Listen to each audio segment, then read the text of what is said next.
for us seniors, we kind of had no idea what to expect. Obviously, Coach Kershaw had been our, primary assistant coach for the few years before, so we had an idea, but, Coach Guy was here for 30 plus years. And we were like, how much, is he gonna shake it up? Like, what's gonna change? Kind of with anything you do in life, Coach was like, we're gonna switch it up. It's gonna be way different, and we're like, we'll see kind of what happens when we actually play. Kirsch has been great.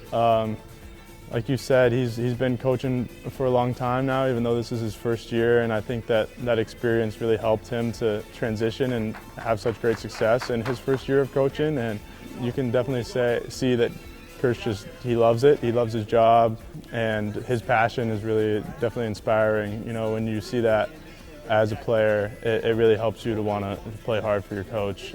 Kirsch is special.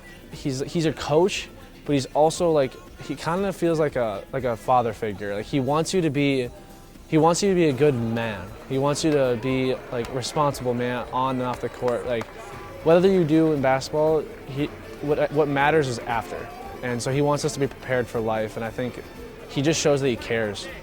I mean, I can't say enough good things about Coach. I think he's done a great job with the program in his first year, and he played a big part in recruiting me to come here, and I'm sure most of the other guys on the team. And I think he just did a great job of developing a system and getting a personnel that can be successful, and coaching us and giving us the freedom to kind of do what we do, while at the same time giving us the structure to allow us to be successful. I think it was awesome how much he listened, to us. He had us seniors, the captains, he asked our opinion, you guys liking this? Do we stick with it? So to have that kind of open door policy. Keeping an even keel is a quality that a lot of good coaches possess, being able to weather the storm and not let your emotions get wrapped into it. Especially as a leader of the team, you need to be able to let the players know that everything's gonna be all right, and keep people calm no matter what the outcome of the game is. So I think that really helps, just being able to look over the bench and see that coach isn't rattled and the other team goes on a run or hits a couple shots.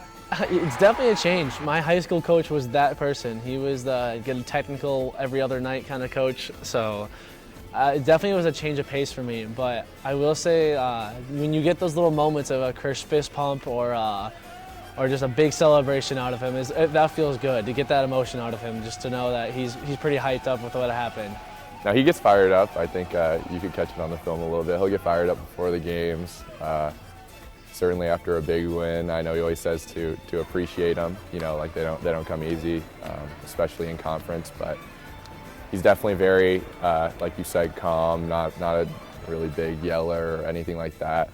I know I've played a lot of basketball, and it's definitely certainly very different from some of the coaches I had. And I think there's even a time where I was like, hey coach, if we mess up, you can rip into us, you can lay into us, and maybe some of those guys need to hear it. And even he was kind of saying that's just not really his style. So some of the best advice I got, from a number of different coaches that I talked to in transitioning from assistant to head coach, and one of the themes in almost every conversation was, listen, you have to be yourself.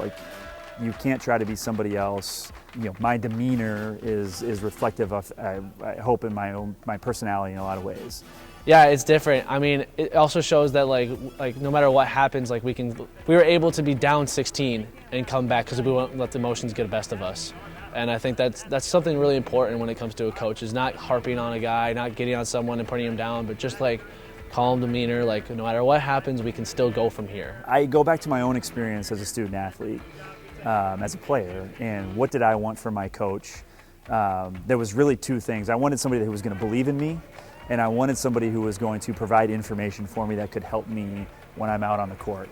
It allows us to play with a little bit more confidence, a little looser out there, when we know that even if we make a mistake, Kirsch he's not going to freak out on us. He's not going to yank us from the game immediately, And that allows us to go out there and just kind of relax a lot more, and which leads itself to playing a lot better for sure. So, there's three things that I talk to our players about that, we really value or that they can expect from me. It's competency, caring, and communication.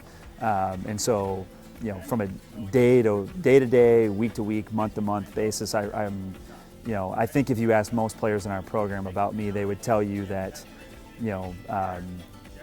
they know that I, myself, and we care about them as people, in addition to them as players too. And there's a line that can be a challenge to balance, and every person in our program is valued, and it's important for me that they all feel that, whether they are Jeremy Beckler and play 35 minutes a game, or if it's somebody who doesn't see the floor from that standpoint too. And so that's a huge thing for me. The competency thing is something that's obviously big, and I hope that this isn't rocket science, but in general terms, we have a pretty organized way that we approach games from offensive and defensive standpoint, and strategically.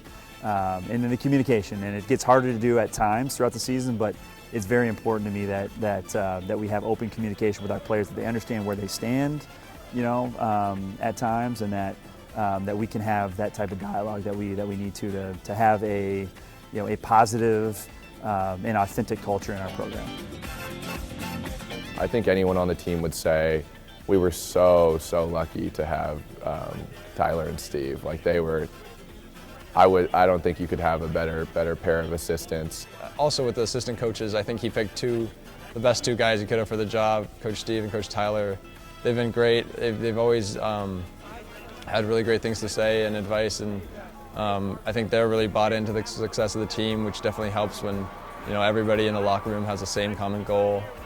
Yeah, I think for me the biggest thing in looking at what kind of staff I and we wanted to have here at Carleton was, what do I value? And certainly I value, X's and O's and basketball acumen and all that, but above all, I value great people. And Steve and Tyler are two phenomenal people. You couldn't ask for better assistant coaches.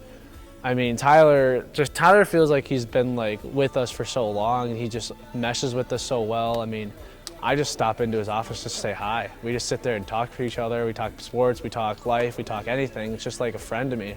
When Tyler was hired, when he expressed his interest in getting into coaching and coming and working with us here at Carleton, when he made his decision to leave St. Thomas and come here, I was blown away by the amount of people that know him and know him well, that reached out and said, man, you got a great person in him.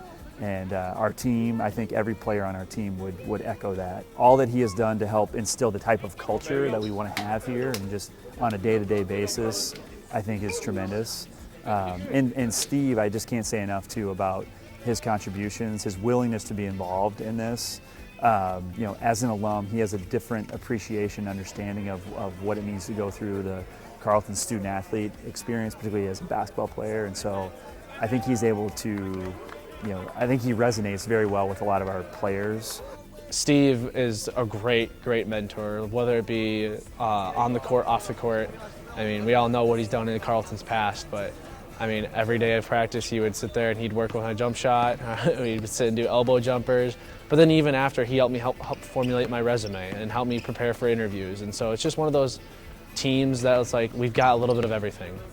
Kershaw did a great job bringing in people who also care for the team. Steve is insane. He's a volunteer coach. He doesn't get paid for this. He's working a full-time job, and he's got 2 kids at home, and he also is helping coaching them too. So his week is just jammed packed, but he still finds a way to show up to our practices and show up to all our games and watch film and bring just great insights to the team. And I think that really demonstrates the passion that our coaching staff has super well, and it's really inspiring for us players to come in and see that.